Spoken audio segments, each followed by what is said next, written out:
الحمد لله وحده وكفى والصلاة والسلام على من لا نبي بعده اما بعد۔ محترم سامعین، فقہ کی حدیث کے ساتھ دو دشمنی ہے، وہ ہم آپ کی خدمت میں پیش کر رہے تھے۔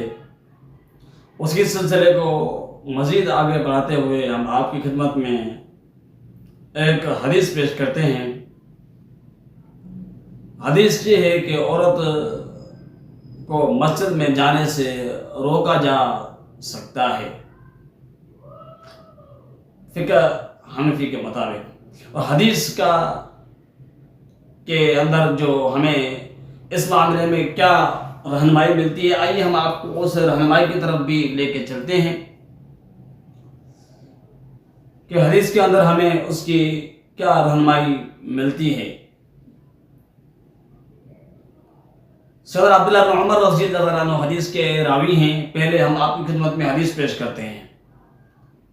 فرمایا کہ جب تم میں سے کسی کی بیوی مسجد میں نماز پڑھنے کی اجازت مانگے تو اسے چاہیے کہ وہ اسے اجازت دے دے، یعنی منع نہ کرے، اسے نہ روکے۔ اب یہ اللہ کے پیغمبر کی حدیث ہے۔ صدر عبداللہ بن عمر رضی اللہ عنہ حدیث کے راوی ہیں۔ وہ فرما رہے ہیں کہ اللہ کے پیغمبر کا یہ حکم ہے کہ تم میں سے کسی کی بیوی اگر وہ مسجد میں جانا چاہتی ہے، مسجد کے اندر جا کر نماز ادا کرنا چاہتی ہے، اپنی عبادت کرنا چاہتی ہے، تو تم میں سے کسی سے بھی اس کی بیوی اجازت طلب کرتی ہے تو آپ نے اسے منع نہیں کرنا، اس کو اجازت دے دینی ہے۔ لیکن ہم آپ کی خدمت میں فقہ پیش کرتے ہیں۔ فقہ کی کتاب جو ہے وہ ہدایہ، اس کے اندر یہ ہے کہ عورتوں کے یعنی عورتوں کا جماعت کے ساتھ نماز پڑھنا مسجد میں یہ جو مکروہ عمل ہے، یہ اچھا عمل نہیں ہے، ناپسندیدہ عمل ہے۔ مگر بوڑھی عورت فجر اور مغرب کی اور عشاء کی نماز جو ہے وہ آ کے مسجد کے اندر ادا کر سکتی ہے، اس میں کوئی حرج نہیں۔ یعنی فقہ بوڑھی عورت کو اس چیز کی اجازت دے رہی ہے، لیکن جوان عورت اس وقت بھی نہیں آ سکتی۔ فقہ کے نزدیک مسجد میں آ کر عورت نماز نہیں پڑھ سکتی۔ فقہ کی کتاب جو ہے وہ ہدایہ، اس کے اندر یہ بات موجود ہے۔ اس کا آپ کو پیج جو ہے وہ ویڈیو کی سائٹ پر انشاءاللہ میسر ہوگا، وہاں پر آپ دیکھ سکتے ہیں۔ اس کتاب کے اندر یہ بات واضح طور پر موجود ہے۔ جلد نمبر اول، ہدایہ جلد نمبر اول کے اندر یہ بات واضح طور پر موجود ہے کہ عورت کا مسجد میں جانا قطعی طور پر یہ مکروہ ہے، ناجائز ہے، صحیح نہیں ہے۔